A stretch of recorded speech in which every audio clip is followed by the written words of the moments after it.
Very good morning to all. I am Ravika from SIMT Nakodar. बच्चे, हमने कल किया था डेप्रिसिएशन के बारे में।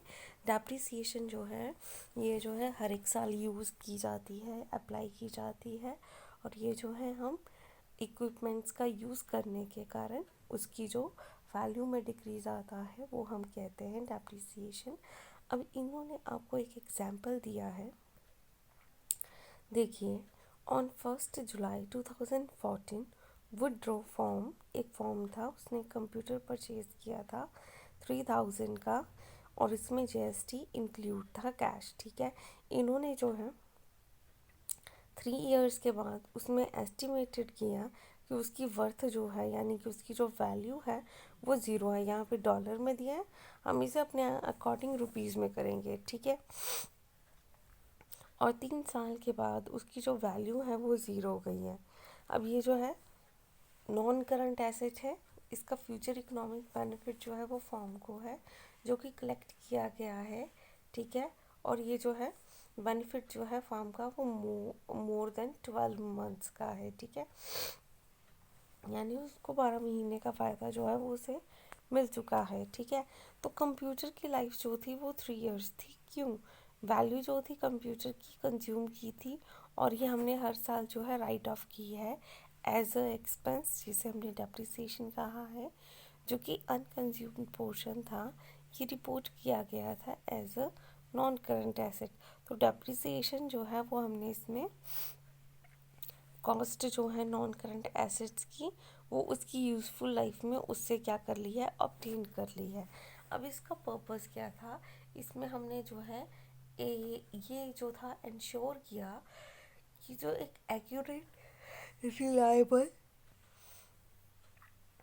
हमने ये इंश्योर किया था कि एक प्रॉफिट जो है, एक्यूरेट प्रॉफिट जो है वो हम पता कर सकते हैं, और इसमें हम कैलकुलेशन कर सकते हैं अपने एक्सपेंसेस की, जो कि हमने इनकर किए गए हैं, ठीक है, अपने करंट रिपोर्टिंग पीरियड में।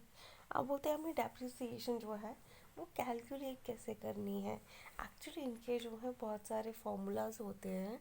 एक्चुअली इसमें 5 फार्मूलाज जो हैं वो दिए गए होते हैं। तो फार्मूला जो है वो क्या है? फर्स्ट का historical cost less scrap value divided by useful life. Historical cost क्या थी? जो आपके मींस जिस पे आपने उसे खरीदा था वो थी 3000, उसमें से आपने लेस की उसकी स्क्रैप वैल्यू। अब आप पूछोगे स्क्रैप वैल्यू क्या होती है? स्क्रैप वैल्यू जो है ये ऐसी वैल्यू हो जाती है जिसे हम कबाड़ कहते हैं।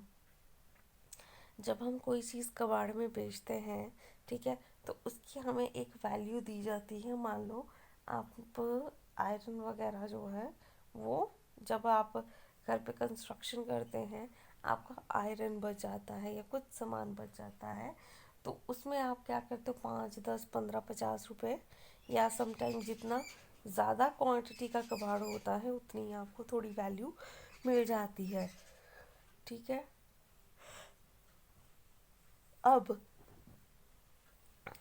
हिस्टोरिकल कॉस्ट में हमने स्क्रैप वैल्यू माइनस करके उसकी यूज़फुल लाइफ देखनी है। अब हम यहाँ पे बात करते हैं, कंप्यूटर हमने परचेज़ किया था $3000 का, उसमें से उसकी स्क्रैप वैल्यू जो थी वो क्या थी? कुछ भी नहीं थी, ज़ीरो थी, और उसको हमने डिवाइड कर दिया, तो उसका पर ईयर का जो डेप्रिसिएशन आता है वो आता है 1000।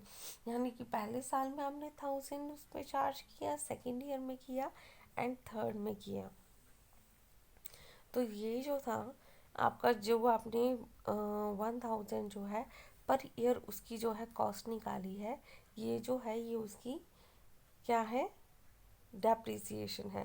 यानी कि हमने हर साल उसके ऊपर हज़ार रुपए जो है वो डेप्रिशिएट किए, ठीक है।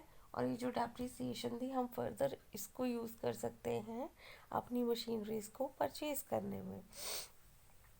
अब लेजर अकाउंट जो कि इफ़ेक्ट करता है, अब डेप्रिसिएशन जो है वो हमें एनुअल एक्सपेंस, यानी कि साल के एंड का एक्सपेंस जो है वो बताता है, और इसमें जो है डेबिट एंट्री जो है इसकी आती है। इसके बाद इसमें एक्यूमुलेटेड डेप्रिसिएशन आती है, जो कि वैल्यू जो है कंप्यूटर की वो उसमें रिडक्शन जो है वो शो करती है, या वो हमें बताती है कि वैल्यू जो है वो क्या होने वाली है, ख़त्म होने वाली है। ठीक है, और इसे हम एसेट या क्रेडिट एंट्री भी जो है वो कहते हैं।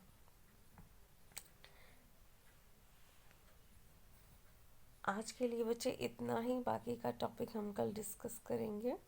अगर कोई भी डाउट्स हैं आप पूछ सकते हैं। Thank you class.